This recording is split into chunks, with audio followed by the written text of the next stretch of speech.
Mastering Maths YouTube නාලිකාව සඳහා මේ දරුවෝ සියලු දෙනා අපි ආදරෙන් පිළිගන්නවා. පුතේ 6 ශ්‍රේණියේ ඉඳලා 7 ශ්‍රේණියට ආපු දරුවෝ ගණිතය පාඩම් යටතේ හදාරන පළවෙනි පාඩම ගැන කතා කරන්නයි පුතේ අපි සූදානම් වෙන්නේ. මේ පාඩමෙන් අපි කතා කරන්නේ පුතේ අපි ඉන්න අවට පරිසරයේ දිහා බැලුවම අපිට නිරීක්ෂණය කරන්න පුළුවන් විවිධාකාර හැඩතල තියෙනවා. ඒ වගේම විවිධාකාර වස්තුන් තියෙනවා. මේ වස්තුන් දිහා හොඳින් නිරීක්ෂණය කරොත් අපිට මේ වස්තුන්ගේ මේ හැඩතල වල විශේෂ ගතිගුණයක් දකින්නට ලැබෙනවා. අපේ පරිසරයේ තියෙන දේවල් ඊටාම අලංකාර විදියට තමයි ස්වභාව ධර්මය නිර්මාණය කරලා තියෙන්නේ. අපේ ස්වභාවික පරිසරය අලංකාර වෙලා තියෙන්නේ. මේ පරිසරයේ තියෙන වස්තුන් ගහකොළ සතා සිව්පාවා මේ හැම කෙනෙක්ගෙම තියෙන හැඩයන් ශරීර හැඩයන් තුල තියෙන විශේෂම ලක්ෂණයක් තමයි පුතේ මේවායේ තියෙනවා සමමිතික ගුණයක්. සමමිතිය ගුණය කියලා කියන්නේ කිසියම් හැඩයක් වස්තුවක් සලකපුවාම ඒකේ යම්කිසි රේඛාවකින් දෙපැත්ත ගත්තම ඒ දෙපැත්ත සමාන වීමේ ගුණයක් තියෙනවා. ඒ නිසා මිනිස්සු නිර්මාණය කරන යම් නිර්මාණ කරන්නේත් මේ සම්මිතික ගුණය පදනම් කරගෙන. ඒ වගේම ස්වභාව ධර්මයා නිර්මාණය කරලා තියෙන යම් දේවල් නිර්මාණය කරලා තියෙන්නේ මේ සම්මිතික ගුණය පදනම් කරගෙන. දැන් අපි උදාහරණයක් විදිහට ගත්තොත් ශාක පත්‍රයක්. ශාක පත්‍රයක් අපිට පුළුවන් කිසියම් රේඛාවකින් වෙන් කරලා ඒ රේඛාවෙන් මේ ශාක පත්‍රයේ දෙකට නැමුවොත් ඒකේ වම් පැත්තේ කොටස සහ දකුණු පැත්තේ කොටස එක උඩ එක වැටෙනවා. ඒකට අපි කියන්නේ පුතේ මේක සමපාත වෙනවා කියලා. එක උඩ එක වැටෙනවාට කියන්නේ සම්පාත වෙනවා කියලා. එතකොට එහෙම සමපාත වෙන්නේ මෙයාගේ එක් කොටසක් අනිත් කොටසට සමාන නිසා. හැඩයෙන් වර්ගඵලයෙන් ඒ කොටස් දෙක සමානයි. මේ ගුණයට තමයි අපි කියන්නේ සම්මිතික ගුණය කියලා. එතකොට විවිධ රූප, විවිධ හැඩ, විවිධ වස්තු මේ ආකාරයට සම්මිතික ගුණේ යුක්ත වෙනවා. මේක ඊටාම අලංකාර ගුණයක්. මේ ගුණය නිසා බොහෝ දේවල් අලංකාරව අපිට නිර්මාණය කරගන්න පුළුවන්. ඒ වගේම මලක් ගත්තම ඒ මලටත් තියෙනවා මේ සම්මිතික ගුණය. ඒ මලේ යම්කිසි රේඛාවකින් කොටස් දෙකකට වෙන් කරොත් එක් කොටසක් අනිත් කොටසට සමපාත වෙනවා. එක කොටසක තියෙන සියලුම දේවල් අනිත් පැත්තෙත් තියෙනවා. එතකොට ඒක සම්මිතික වෙනවා. ඒ වගේම සතුන් ගත්තම පරිසරයේ අලංකාර කරන විවිධාකාර සතුන් ඉන්නවා. සමනලයා, බත්කූරා, ඒ වගේම සීරපාය සත්තු, වවුලා මේ අපි මිනිස්සු ගත්තත් මෙයාලගේ ශරීරයේ හැඩය සම්මිතික ගුණයක් පෙන්눔 කරනවා. ඒ නිසා තමයි සතුන් කුරුල්ලෝ, මාළුවෝ, සීරපාය සත්තු ඒ වගේම මිනිස්සුගේ ශරීරය අලංකාර වෙලා තියෙන්නේ මේ සම්මිතික ගුණය නිසා. අපිට ඒ ශරීරයේ යම්කිසි රේඛාවකින් සමාන කොටස් දෙකකට වෙන් කර ගන්න පුළුවන්. එතකොට පුතේ සම්මිතික ගුණය පිළිබඳව තමයි අපි මේ පාඩමේදී කතා කරන්නේ. ඒ වගේම මිනිසුන් නිර්මාණය කරන දේවල් නිර්මාණය කරන්නේ මේ සම්මිතික ගුණය පදනම් කරගෙන. විශේෂයෙන්ම උද්‍යාන අලංකරණයේදී ඒ උද්‍යානයක් නිර්මාණය කරන්නේ බොහෝ වෙලාවට මේ සම්මිතිය පදනම් කරා.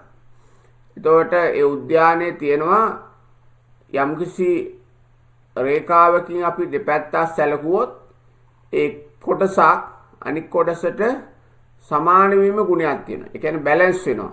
පුතාලා මේ ඉදිරිපත් කරන වීඩියෝ වලින් ඒක හොඳින් බලා ගන්න පුළුවන්.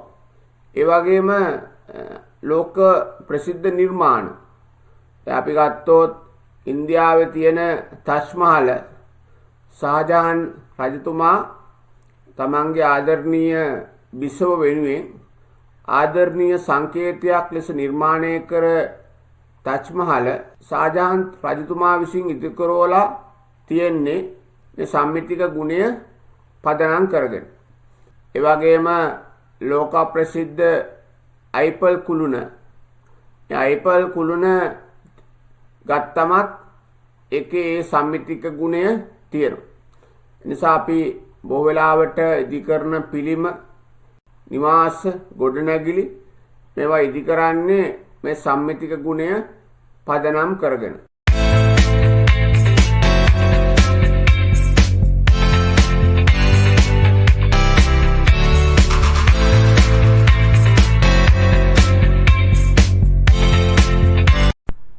කිසියම් තල රූපයක් යම්කිසි සරල රේඛාවක් ඔස්සේ දෙකට නැමීමෙන් ඒ කොටස් දෙක එකිනෙකට සමපාත වෙනවා.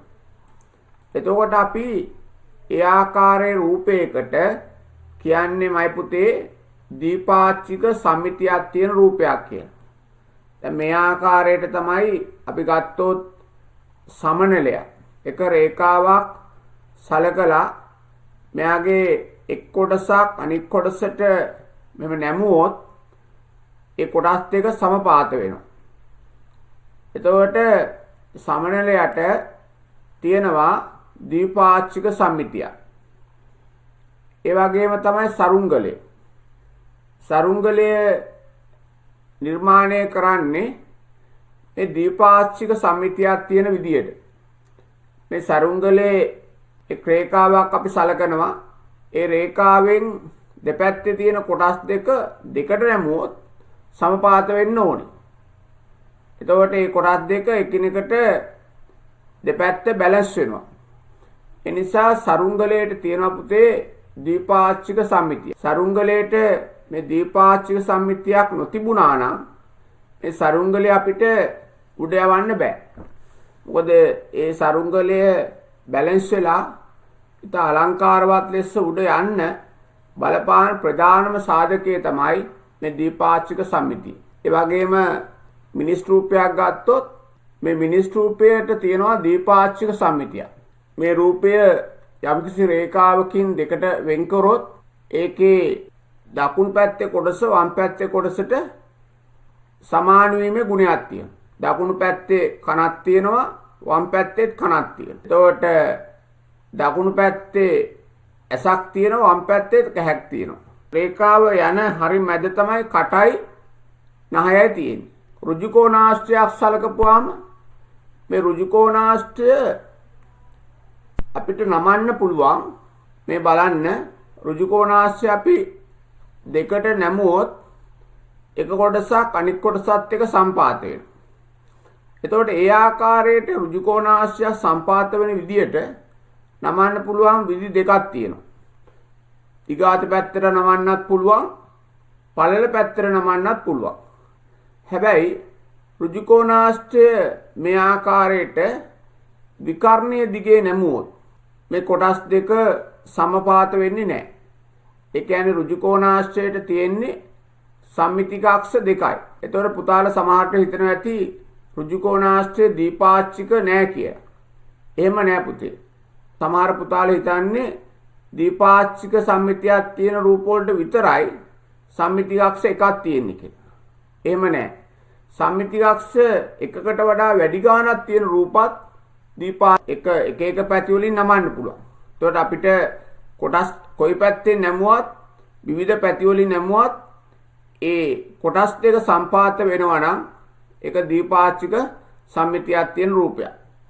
දැන් අපි ඊළඟට සමචතුරාස්‍රයක් ගත්තම ඒ සමචතුරාස්‍රයේ පිට මෙන්න මේ ආකාරයට නැමීමෙන් කොටස් දෙක සම්පාත කරගන්න පුළුවන්.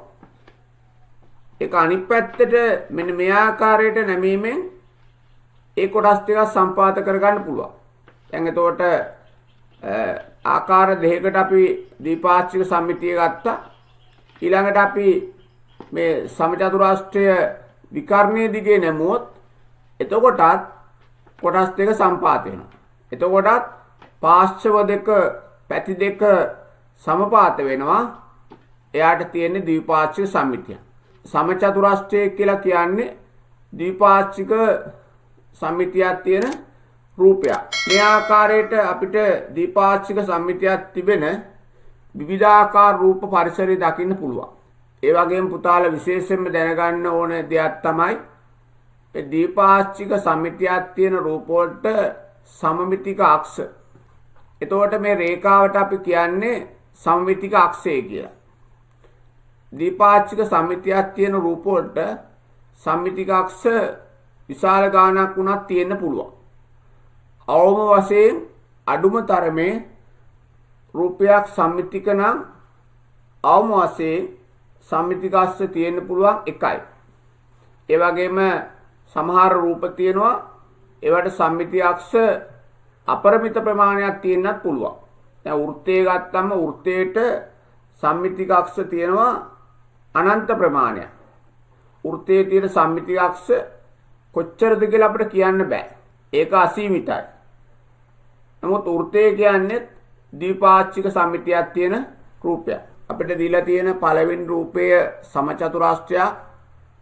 මේ සමචතුරාස්ත්‍රයේ එන්න මේ කඩේරෙන් පෙන්눔 කරන්නේ සම්මිතික අක්ෂය. මේක නිවැරදිව ඇඳපු සම්මිතික අක්ෂයක්ද කියලා බලන්න ඕනේ අපිට. එතකොට දෙපැත්ත දිහා හොඳට බලන්න. මේ රේඛාවෙන් තමයි අපිට මෙයා නමන්න වෙන්නේ. නැමුවොත් මේ පැත්තේ මේ ශීර්ෂය උඩින් වැටෙනවා. මේ රේඛාව උඩින් වැටෙනවා. මේ රේඛාව උඩින් වැටෙනවා. ඒතර මෙයාට ද්විපාක්ෂික සම්මිතියක් තියෙනවා.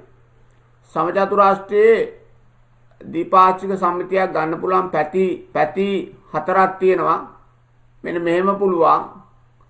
ඒතර දෙපැත්ත සම්පාත වෙනවා. මෙහෙම පුළුවන්. මේ පැත්තටත් පුළුවන්. ඔය පැති හතරෙන්ම මෙයාගේ පාක්ෂික සම්මිතිය ලබා ගන්න පුළුවන්. එහෙනම් මේක නිවැරදිව ඇඳපු රූපයක්. ඒක හරි. ඊළඟ රූපය ඍජුකෝණාශ්‍රය. ඍජුකෝණාශ්‍රය මේක තමයි සම්මිතිය අක්ෂ විදියට දීලා තියෙන්නේ.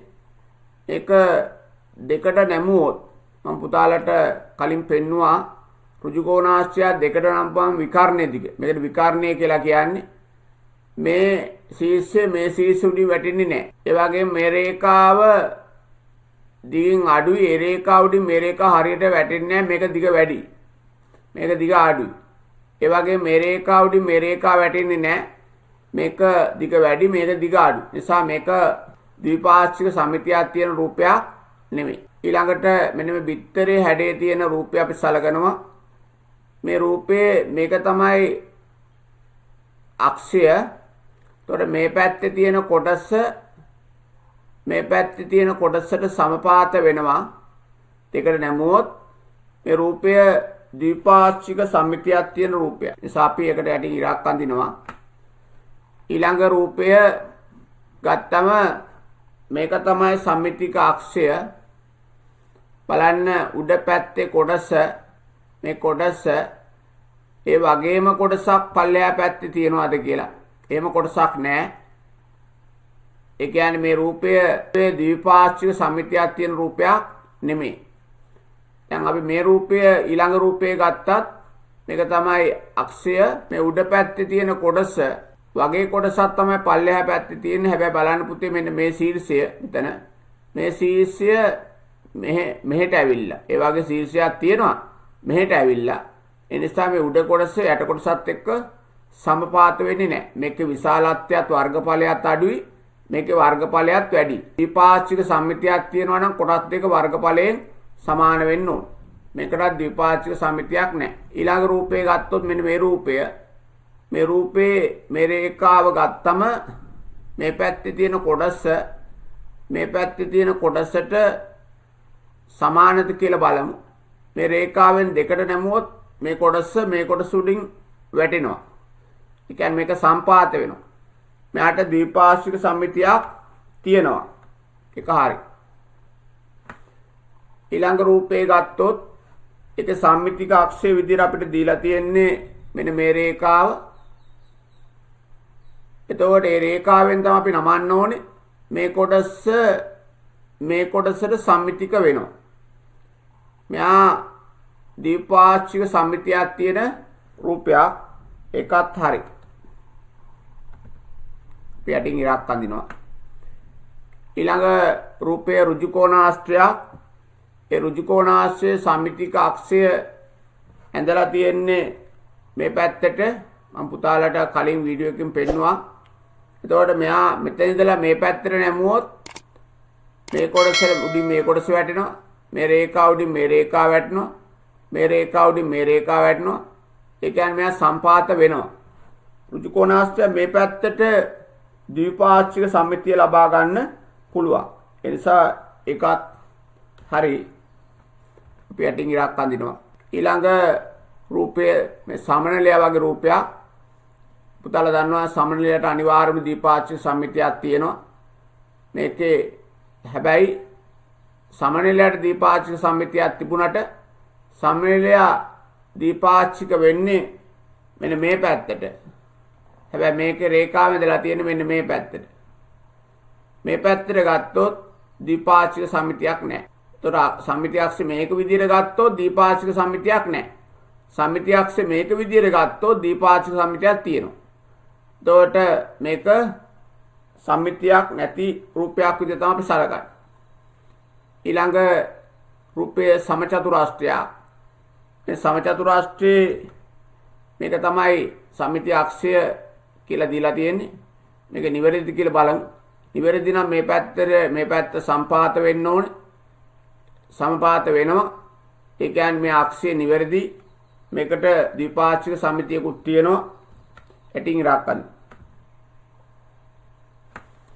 ඊළඟට අපි කතා කරන අවසාන රූපය මේ රූපේ මෙන්න මේක තමයි අක්ෂය විදිහට දීලා තියෙන්නේ. මේ පැත්තේ කොටසට සම්පාත වෙනවා.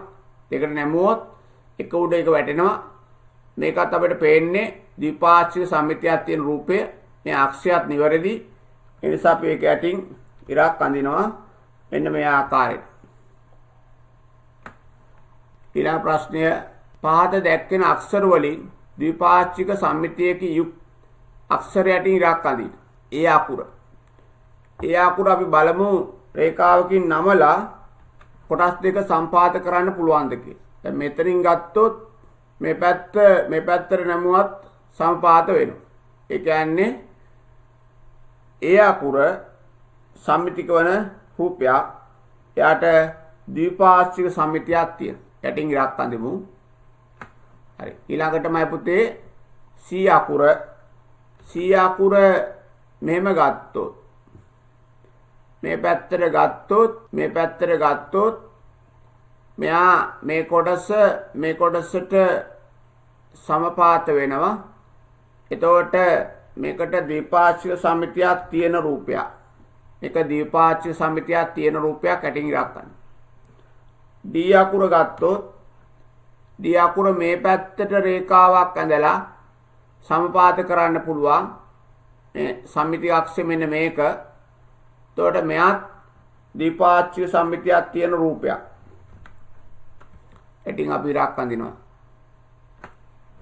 E අකුර බලමු ද්විපාර්ශ්වික සම්මිතියක් තියනවාද කියලා. මෙතනින් වෙන් කරොත් මේ කොටස සමානයි. එතකොට මෙයාට ද්විපාර්ශ්වික සම්මිතියක් තියෙනවා. මෙන්න මේ රේඛාවෙන් වෙන් කරොත් උඩ කොටසට යට කොටස සමපාත වෙනවා. නිසා අපි මේ රූපය යටිමුත් ඉරක් අඳිනවා මෙන්න මේ ආකාරයට. ඊළඟට අපිට දීලා තියෙන්නේ P අකුර බලමු මොන පැත්තෙන්ද සම්පාත වෙන්නේ කියලා. මේ පැත්තේ ගත්තොත් උඩ පැත්ත සමාන නැහැ. මේ පැත්තෙන් ගන්නත් බෑ. කොයි පැත්තකින්වත් මේක සමපාත කරන්න බෑ. P අකුර සම්මිතියක් තියෙන රූපයක් නෙමෙයි. ඊළඟට අපි ගන්නවා T අකුර. T අකුර මෙන්න මෙතනින් වෙන් කරන්න පුළුවන් සමාන කොටස් දෙකකට. ද්විපාර්ශ්වික හැඩයක් ලැබෙන විදිහට මෙතනින් වෙන් කරන්න පුළුවන් සමාන කොටස් දෙකකට. T අකුරට ද්විපාර්ශ්වික සම්මිතියක් තියෙනවා. ඊළඟට අපි ගන්න I අකුර. මේ I අකුර ගත්තම I අකුර මෙතනින් අපිට වෙන් කර ගන්න පුළුවන්. සමපාත වන විදිහට සමාන කොටස් දෙකක්. I අකුරත් ද්විපාර්ශ්වික සම්මිතියක් තියෙන රූපයක් යටින් ඉරක්කන.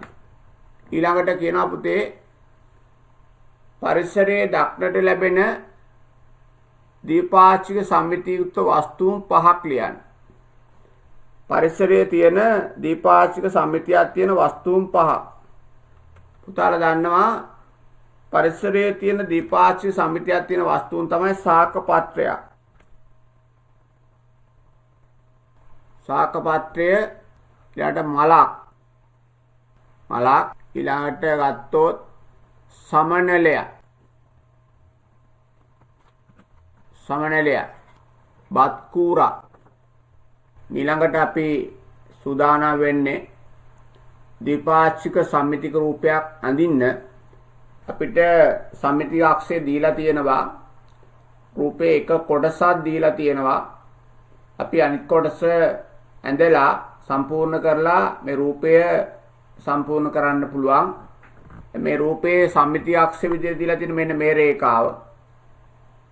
එතකොට මෙතන ඉඳලා මේ ශීර්ෂයට තියෙනවා කොටු දෙකක්. ඒතර අපි මෙතන ඉඳලා පල්ලෙහාටත් අඳින්න ඕනේ කොටු දෙකක්. මෙතන ඉඳලා අඳිනවා කොටු දෙකක් පල්ලෙහාට. ඊළඟට මෙන්න මෙතන ඉඳලා මෙතන ඉඳලා මෙතනට තියෙනවා කොටු තුනක්. මේ නැමිච්ච තැනට කොටු තුනක් තියෙනවා. මෙතන මේ පැත්තෙමුත් ගන්න ඕනේ කොටු තුනක්. කොටු තුනක් කරන් අපි ඒ පැත්තට රේඛාවක් අඳිනවා. නොතන. ඊළඟට මේ පැත්තෙන් අඳිමු. මෙතන ඉඳලා මෙතෙන්ට තියෙනවා කොටු දෙකක්. එතකොට මේ පැත්තෙමුත් කොටු දෙකක්.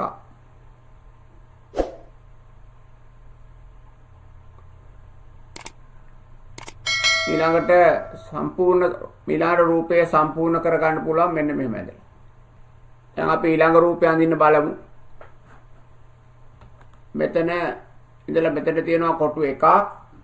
මේ පැත්තට අඳිනවා කොටු එකක්. ඊළඟට මේ පැත්තට ඇවිල්ලා තියෙනවා කොටු එකක්. මෙහෙම තියෙනවා කොටු එකක්.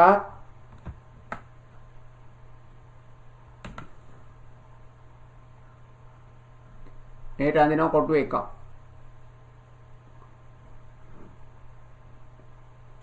මෙතන ඉඳලා මෙතනට කොටු දෙකයි.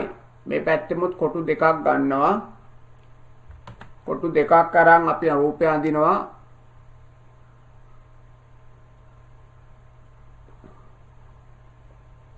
ඊළඟට මෙතන ඉඳලා මෙතනට කොටු. මෙතනට ඊට මෙතන ඉඳලා මෙතනට ඊළඟ රූපය මෙතන කොටු දෙකයි. මේ පැත්තෙමුත් එන්න ඕනේ කොටු දෙකක්. කොටු දෙක එතනට. ඊළඟට මෙතන ඉඳලා මෙතනට ගිහින් තියෙනවා කොටු එකක් මේ පැත්තට. ඊළඟට මෙතන ඉඳලා මෙතනට එන්න ඕනේ කොටු එකක්. මේ පැත්තෙන් මේ පැත්තට දීලා තියෙන කොටු එකක්. පල්ලෙහාට කොටු එකයි. මේ පැත්තට කොටු ගිහිල්ලා තියෙනවා දෙකක්. මේ පැත්තට කොටු දෙකක් ගන්න ඕනේ. වම් පැත්ත දිහා බලන් අඳින්න පුතේ. ඒතොර අඳින්න පුළුවන්. ඊළඟට පල්ලෙහාට ගිහිල්ලා තියෙනවා කොටු එකක් අනිත් පැත්තෙන්. එතනත් කොටු එකක් වෙන්න ඕනේ. මේ පැත්තෙන් ගිහිල්ලා තියෙනවා කොටු එකක්. මේ පැත්තෙමුත් එකක්. දැන් රූපේ සම්පූර්ණයි. ඊළඟ රූපය වම් පැත්ත දිහා බලාගෙන අපි දකුණු පැත්ත අඳින්න ඕනේ.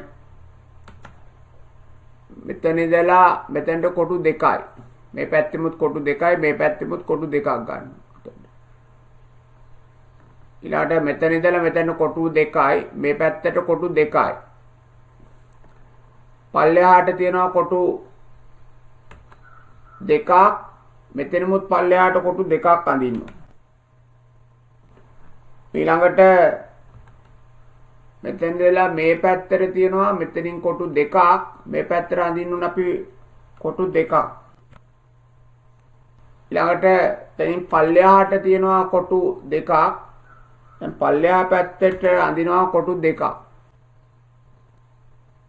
ඊට පස්සේ මෙතන මේ පැත්තට තියෙනවා මේ පැත්තට තියෙන කොටු දෙකක් මෙහෙටත් අඳිනවා කොටු දෙකක්. එතෙන් අපිට රූපය සම්පූර්ණ කරගන්න පුළුවන්.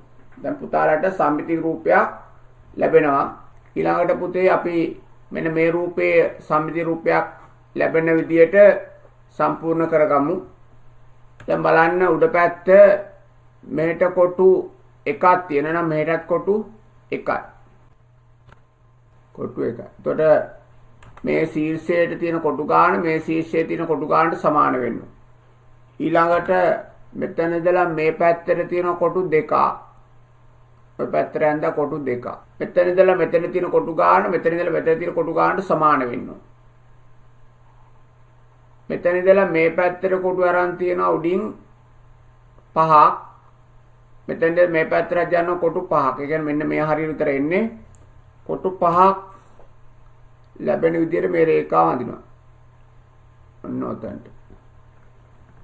ඊළඟට මේ පැත්තට කොටු 1යි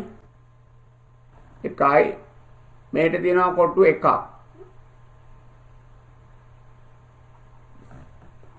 දැන් රූපේ සම්පූර්ණ වුණා. දැන් ඊළඟට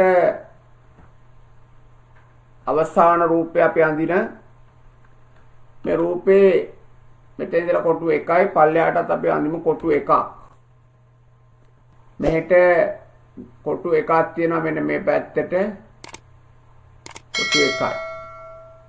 එතන ඉඳලා මේ පැත්තට ඇවිල්ලා තියෙනවා කොටු 3ක්. මෙතන ඉඳලා මෙතන කොටු 1ක් වෙන්න කොටු 3ක් තියෙනවා. මෙතන එන්න. ඊට මේ පැත්තට ගිහිලා තියෙනවා කොටු 3ක්. මෙතන වගේ මේ පැත්තට ගිහිලා තියෙනවා කොටු 3ක්. මෙතන කොටු 3යි මෙතන ඉඳලා මෙතන කොටු 2යි. දැන් මෙතන ඉඳලා මෙතන කොටු 2ක් තියෙනවා මෙතන ඉඳලා මෙතනට කොටු 2යි. ඊළඟට ආව මෙහෙට ඇවිල්ලා තියෙනවා කොටු 1ක්. ඊළඟට උඩට ගිහිල්ලා තියෙනවා කොටු 1ක් සම්පූර්ණ වෙන රූපේ. මේ අපි කරේ පුතේ දීලා තියෙන රූපයකින් කොටසක් සහ සම්මිතික අක්ෂය උදව් කරගෙන සම්මිති රූපයක් අදින ආකාරය.